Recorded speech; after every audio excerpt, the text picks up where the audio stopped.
Hello, how you doing? Okay, salut.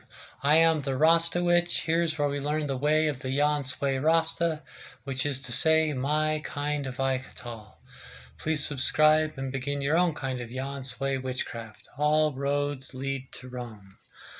Okay, we are doing the Prince, or in some cards, the Knight of Pentacles, not the Knight of Death. This card is the Prince of Discs. We're doing the Knights, or the Princes in some decks. And of course, the Knights are part of the court cards, so they're a royal family. The court cards represent either other people in the person in question's life, or an aspect of themselves or yourself if the reading's for yourself. For example, if it's for other people in the person's life, the king represents father figures, mature men, or bosses over 35. If it's for you, it's the qualities of yourself. So the king would represent your mature, qualified, experienced qualities like enterprise, command, and skill. So we have the kings in each suit, the queens in each suit, the knights, and the pages.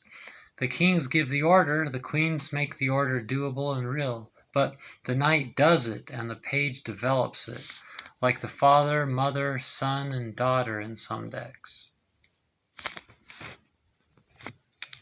So here we see on the chart the knights are number 6 Tiferet, so they're in the center of the Sephirat, the self. In the tetragram we have Yod, Che, Bao, Che, so that's fire, water, air, and earth. It's king, queen, prince, and princess, or king, queen, knight, and page. So these are the knights, so it's for vow, which is air. So today we're looking at the knights. Like I said, the knights are associated with number 6 Tiferet in the Sephirat. They represent younger men, husbands, lovers, or brothers, or if the reading's for you or someone else, your dynamic, still changing and developing qualities, like your active enthusiasm in a new activity. The knight takes the order from the king and makes it happen. The employee, the prince. Okay, we'll start with the Knight of Wands. Wands are fire energy, so they're active, creative, assertive, masculine, and lusty. So they are the Son of Wands. The Son of Wands, the Knight of Wands, loves attention and relating to a crowd. He's larger than life. He loves company, to talk, and to entertain. He hates to be bored. So if you look at the card here, the first thing I notice is, look, he's got the salamanders on his shirt there, whatever you call it. It's like those are the same symbols like on his father, the King of Wands, throne. So he aspires to be king, but he's not king yet. He's just the knight, and he's he's fire energy. And so if you look at it, he just quickly grabbed a horse. It's not even the right size horse. Look, his legs are too long. He should have got a taller horse. He didn't even grab the right size horse. He just kind of, like grabbed the nearest horse and took off, He's an entrepreneurial, he's into entrepreneurial projects. He's the airy part of fire. So he's swift, impulsive. See, he just grabbed the nearest horse. He's impulsive and daring. He is hot-blooded. If it's your own quality, it is knowing you should move, but talking yourself out of it.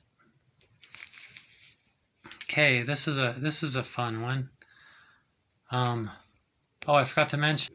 Did you notice on the Prince of Wands the astrological symbol of Cancer? So now we're doing the Prince of Cups, like Virgo and Libra. So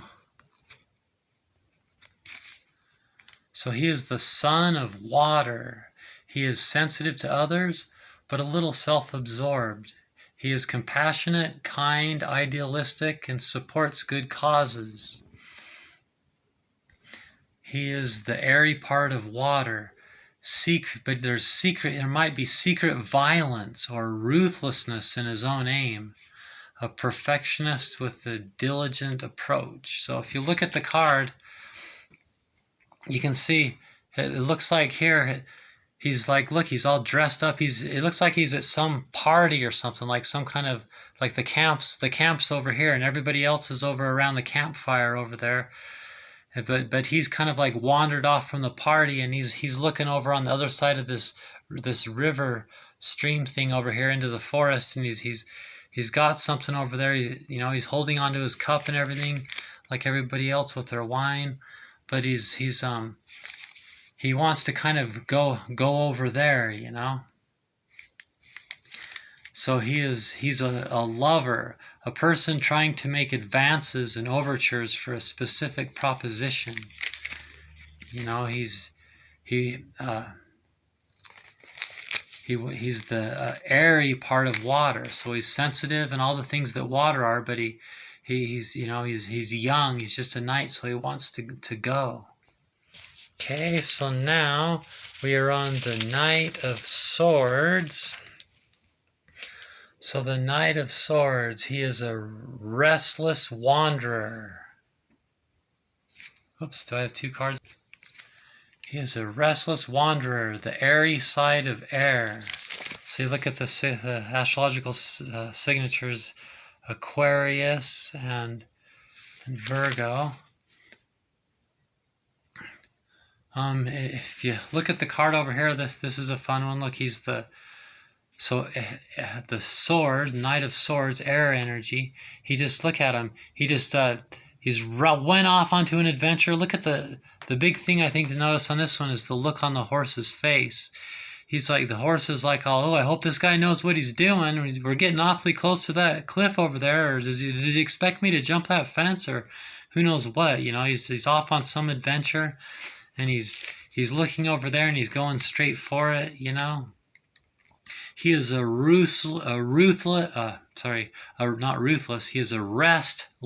restless adventurer looking for the next opportunity. He already sees the next prize, and we know he will set out to achieve it. He is an opportunist.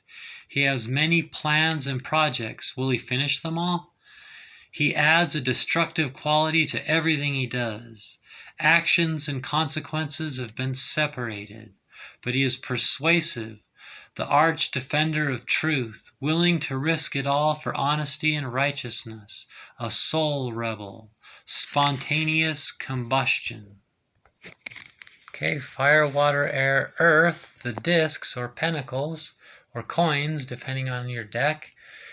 The Knight of Discs is the son of earth. He is a perfectionist. He has thoughts about business, schemes, securities, savings, etc. Service, loyalty, and steadfastness are his thing. So if you look over here, what do we have? We got Taurus and Aries. So here, if we look at the card, we got the Lord of the Rings card in my deck. The Knight of Coins. It says, Soldier of Gondar watches the eastern horizon for any sign that the enemy may be approaching. Remember that on Return of the King? It's kind of part of how that movie ends. They get all the people, all the knights, everybody's ready, for the battle, and they've just learned that they're outnumbered, but they're gonna fight, and meanwhile, Aragorn's gonna go get that army of the dead and all that, and all the members. So he's one of those soldiers looking over the horizon, knowing a big battle's gonna happen. So he is the airy part of earth, a capable manager, a steadfast worker. He is competent, perhaps a little bit dull, like the saying on what's that movie? The Shining, where it says, all work and no play makes Jack a dull boy. He is a little bit resentful of spiritual types. He's a bull, remember? He's the Taurus signature. So he's a bit of a bull, you know. He's slow to be made angry, but if you make him angry, he's very solid in that anger, you know, and it'll take him some time to cool down. He is ready to improve his skills. He is conscientious and steadfast.